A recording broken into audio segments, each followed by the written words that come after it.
alongside the veterans here in James Humawas, Kevin Santos.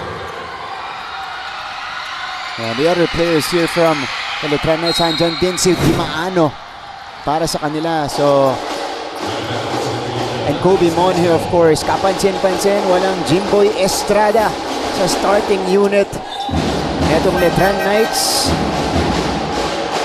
And it looks like Coach Allen wants Jimboy to lead that second unit. Welcome to the coverage. We're live right now on Heart of Asia, everywhere online via GMA Sports PH and NCAA Philippines. Letran will have the first crack at the basket here. Here's CJ Delfino on top. We'll see if he's going to be well adjusted here in only his second game. Humawas drains the jumper from the corner. Very good recognition of that open shooter. And very good confidence din doon sa tumira for taking aim early in the game. That's right, Delfino spotting Humawas from the corner. Panapanaan will try. Ramos getting the offensive rebound and a lot of hands wanting to take that basketball away from Ramos. We'll see this play. Cristiana, cross-court pass. Humawas pumuesto sa kanto. Recognize mo doon yung off-the-ball movement niya, yung paggalaw niya papuntang corner, kaya siya nakita nung magpasa sa kanya from the strong side. Kaya rin, medyo may separation na sila nung bantay niya, no? Yes.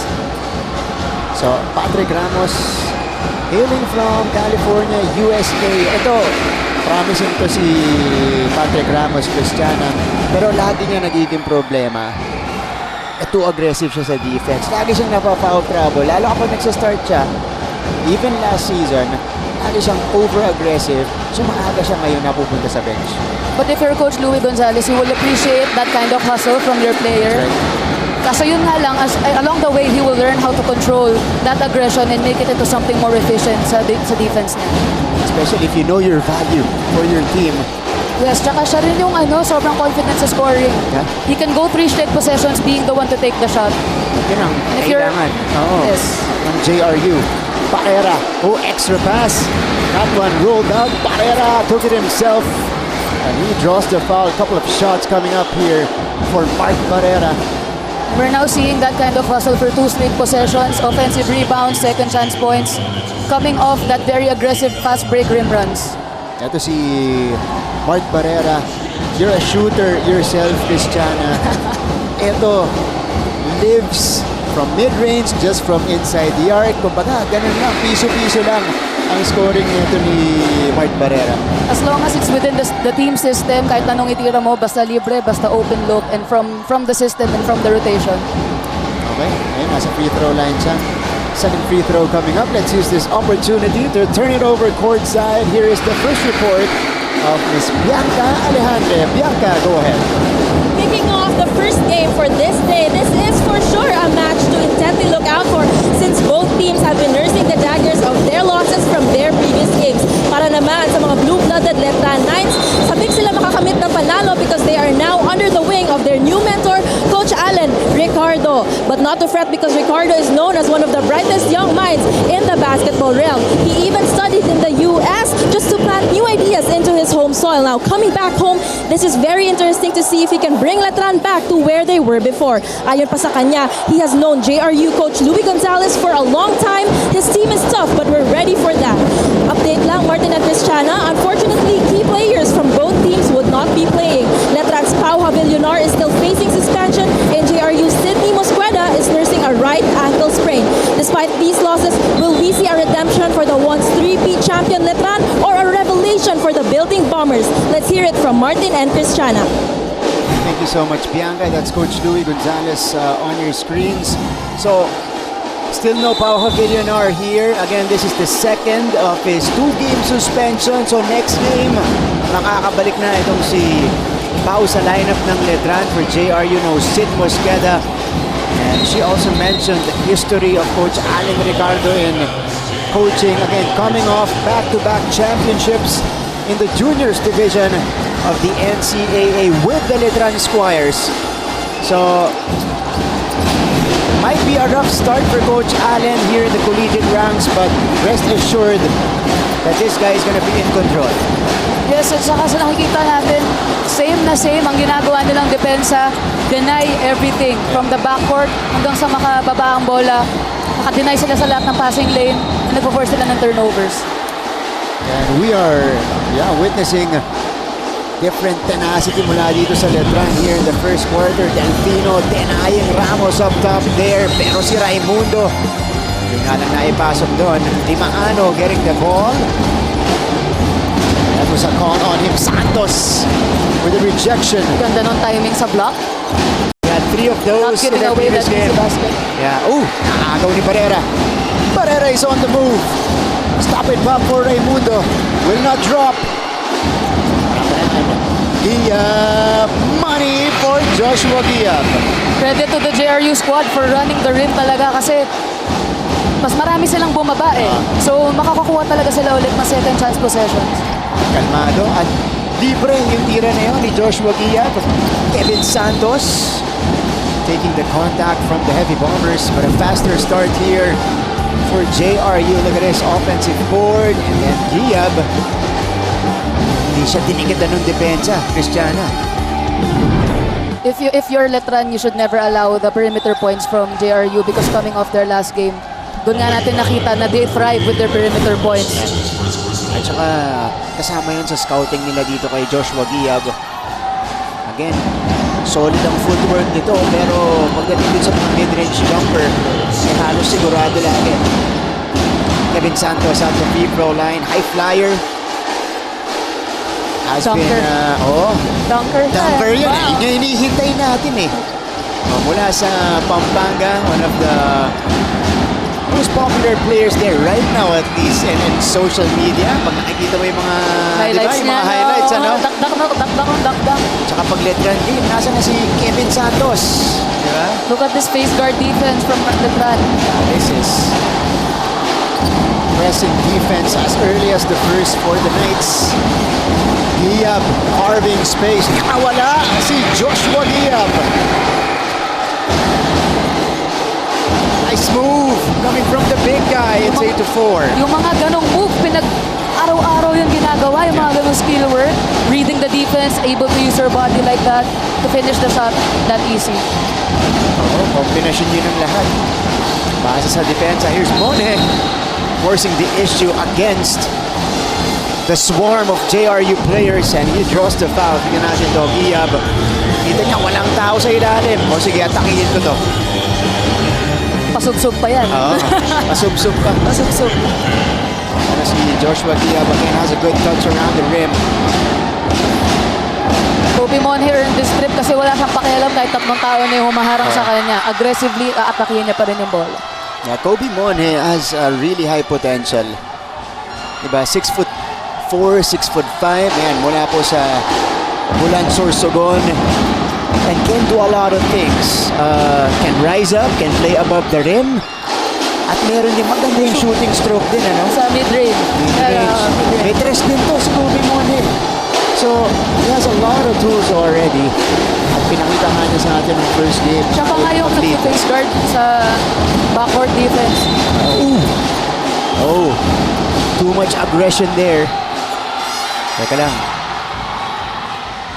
Bagsak dito si Humawas on the floor. Yeah. We'll see what happened. Holding on to Ramas. So yung hawin nito ni Patrick Ramos, ang inabutan yung likod ng ulo ni Humawas. Because tendency naman yan ng player, Cristiana, yung gaganon ka to break away from your defender. Yes. That time lang, it was too high. Yes, tsaka, well, kahit nasaktan siya, credit pa rin yun sa pressure ball defense niya. Nakakuha siya ng foul. Yeah, he frustrated Patrick Ramos that time. Kasi gustong kumawala nito ni Patrick. Let's see. Our referees are reviewing it. Tignan natin kung i-upgrade nila. By the way, kita natin ngayon sa coaching staff ng Letran, for the first time joining them. Ray ng bat. Physically here. Ray ng Batak. Physically. Nung unang laro nila, may ano daw siya, may game siya sa pro eh. Pero ngayon nandito siya. The Stingray Ray ng Batak. Of course, kasama natin yan dito sa broadcast last season. Now one of the assistants ni Coach Allen Ricardo. And this is Crew Chief Glenn Cornelio leading our officiating team today. That's the man on the right. Referee Glenn. Sige. After the review, upon review, it's foul number 20, James Mouse. so Humawas will be called for the foul rather. Oh! Double foul. Pero magkaiba yung bigat Mas masakit yung sa JRU. Oh. Patrick Ramos, unsportsmanlike foul. James Humawas, just a regular foul. And hindi pa penalty situation, so sa kanila ulit ang bola. Oo, kanila ang bola. Ulit ang bola. Tama. So Humawas will take 2. Humawas had 16 points against San Sebastian. So this is another bright spot for Coach Allen Ricardo. Kasi syempre, palaisipan sa atin kung sino yung magiging league scorer nila. We initially thought they'll have a playmaker and a solid guard in Jonathan Manalili, but he is unable to suit up this year. So it's gonna be next man up for them. Ang ini-expect natin, who also came up big, Jimboy Estrada, Kobe Monhe, si Humawas yung medyo nang gulat sa lahat.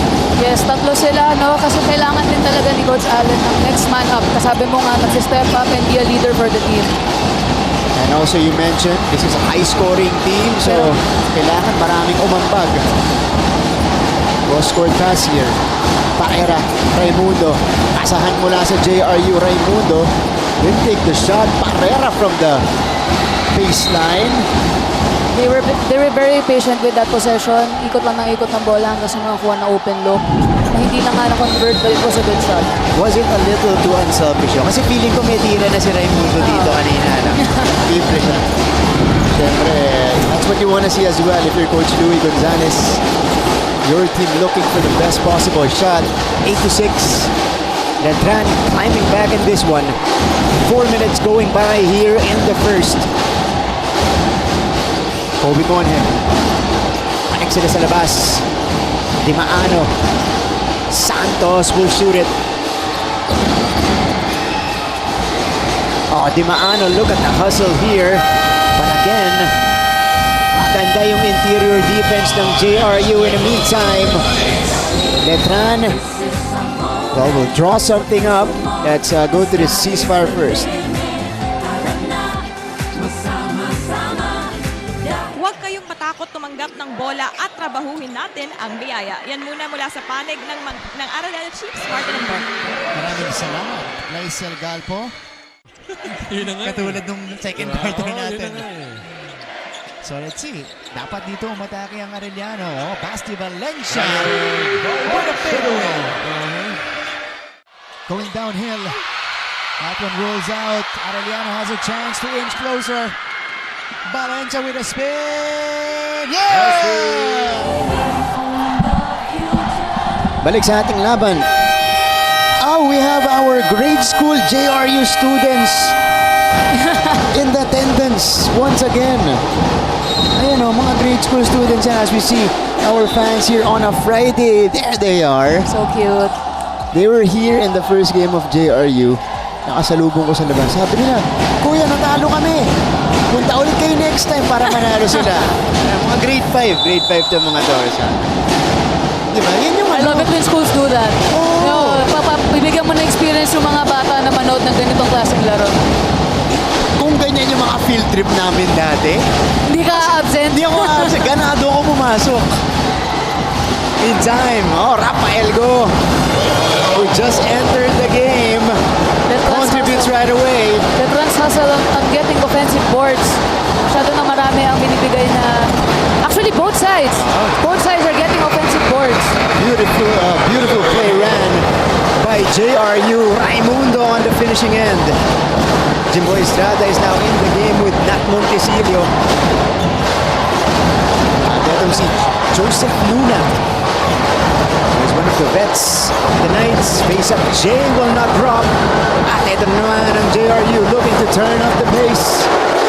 Corner. Barrera for three. That one rims out. Panapanan. somehow gets to it. Wala, babalik dito. Sa Letran Knights, bagsak si Panapanaan.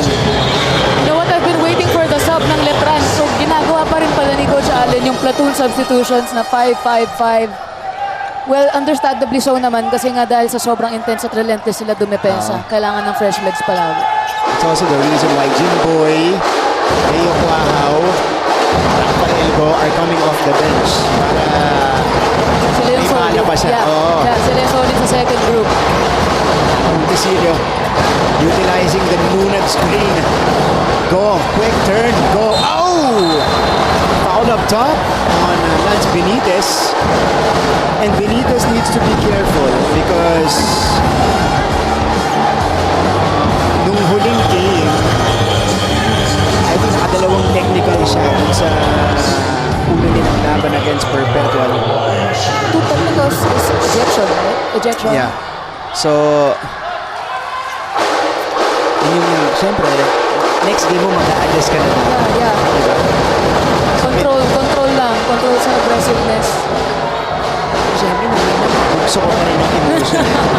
Pero that's what separates, of course, the veterans and the good players from the rest, ano?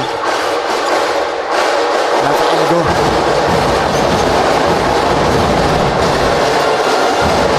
Raimundo now.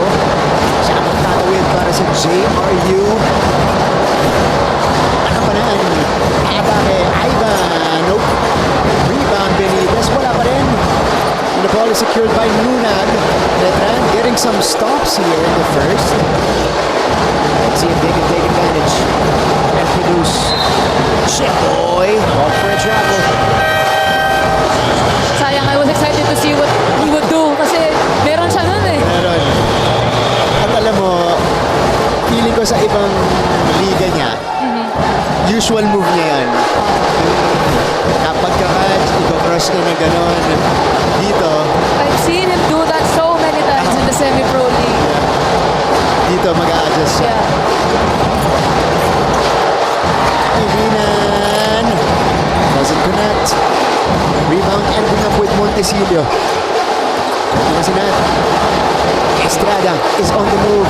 Estrada puts it up and in. So Jimboy is on the board. Parehong-pareho yung intensity ng depensa ng dalawang to. Kasi tingnan mo yung score. Relatively a low-scoring first quarter as opposed to their last game na ang JRU ay nagkaroon ng 21 points at Letran ay naka-30 points sa first quarter. Right now, they're just 12 and 10. Montecillo surveys Luna providing the screen again. 8 to shoot for Nat. Pull-up jumper. Estrada with back-to-back baskets. Meron siyang ganyan eh. Pag nakashoot na siya ng isa, sobrang confident niya na i-take na ng i-take lahat ng kasunod na tira. That is ASCO MVP Jimboy Estrada. Also led his team to the championship in his season there. Look at this. Attacking and using the glass to get the hoop. And then afterwards, it was a corner jumper that he nailed. Contested corner jump. Tested. Oh, ito. Kung JRU naghahanap ng scoring punch, they might get it from Sean Argente. But in the past few games, including in season 99, he hasn't been himself. Kasi alam na natin itong batang to, kahit anong may shooting yan, kaya niyang pumutok sa kahit anong laban. Well, siguro kailangan na rin mabalik yung kumpiyansa niya through doing work for himself and getting it also from his teammates. We'll see if he can contribute here. Meantime, JRU moves closer. It's 11 to 14. Letran still ahead. Montecillo. Estrada. Good interference by Argente because Estrada was wide open in the corner. Timeout muna tayo. Ang tumawag naman si Coach Louie Gonzalez. Under 3 minutes remaining in the first. Doon, right of the jump ball.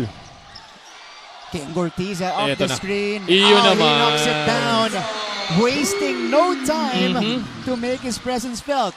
As expected para dito kay King Gortiza. Ongotan. Pull-up jumper is up. Here comes Harvey Pagsanhan. Ayun na naman si What a Corteza on the fast break. Corteza on the touchdown. EAC is starting off strong. Nagulat ako, sinabi niya, Nico Kinal, ang laki daw ng in-improve pagdating Sa ating laban, and the kids of Jose Rizal University are making noise, cheering on their team. Ayan po. Last time it was grade 5 students. O mga grade 5 students yung umaten para sa JRU. I wonder what grade are these kids in. Alright, 14-11. We still have 2:51 to go here in the first quarter. Abate ng 3 puntos etong Letran Knights. Jimboy, who has scored a couple of buckets.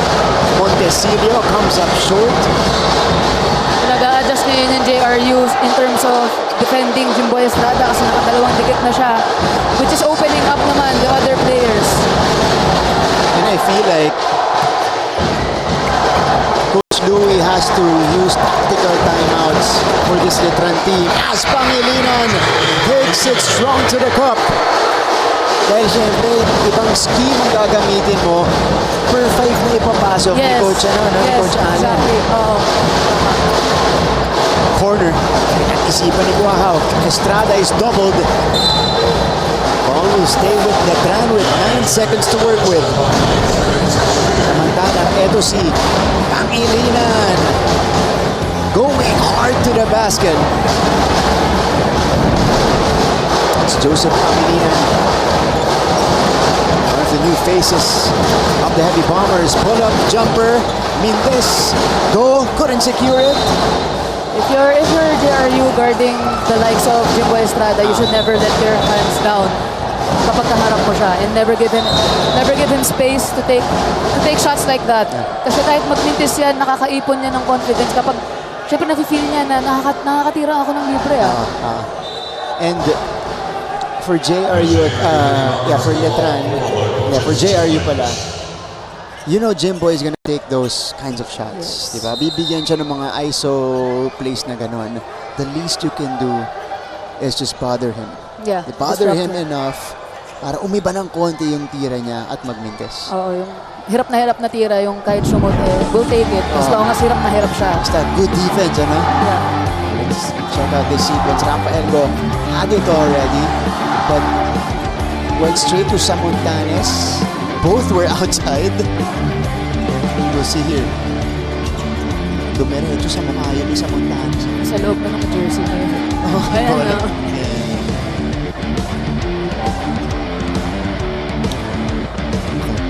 Ano yun kung last touch ng kamay niya pero yung tumama din sa jersey?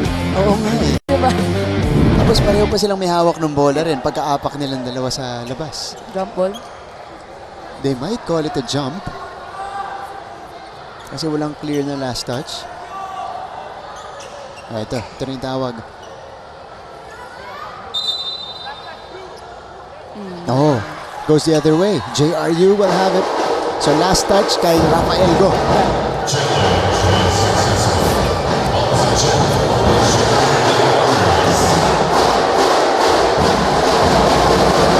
Score is 13-14.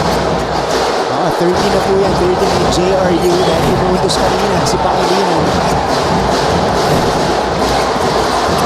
Raimundo. This is Montanes. Back a point for Coach Louie today. Benitez back to Montanes. Argente from straight away. That one rimming out. That was a good look. No problem with sun statement like that. Good take, yeah, coming from Sean. Duhat will attack. Spin, shot, bothered. Ito si Pangilinan. Samontanes scans it. Pangilinan has 3 points here in the first. Goes to Dagdagan. And he gets the bounce. Now we're liking the production here of Joseph Pangilinan. I dare say that was a tough shot. Nakapag-spin, tapos medyo napahiga pa siya. Pero nagawa niya pa rin makapag-possession. That one was halfway down for Nat Montesillo. Niluwa lang. Gente. JRU back in front. Samontanes couldn't take advantage of the open look. Another good take, another good look, and siguro nagkaroon ng miscommunication sa Letran defense kung bakit walang tao na napunta dun sa open shooter. Corner shot. Wow. Designated shooter. Misfires. Ito si Jimboy. Jimboy likes this matchup against Argente. He will attack him. Estrada gets the roll. 6 points for Estrada here in the first. Highly equipped, greatly skilled, one-on-one player in Jimboy Estrada. And JRU can opt for the final shot. Pero sabi ni Pangilinan, mainit pa ako. I see, ball will stay with JRU with 8.1 seconds remaining. Patrick Ramos comes back in. He replaces Montanes. Joshua Diab also coming in for the final possession, potentially of the first. Napalitan si Lance Benitez.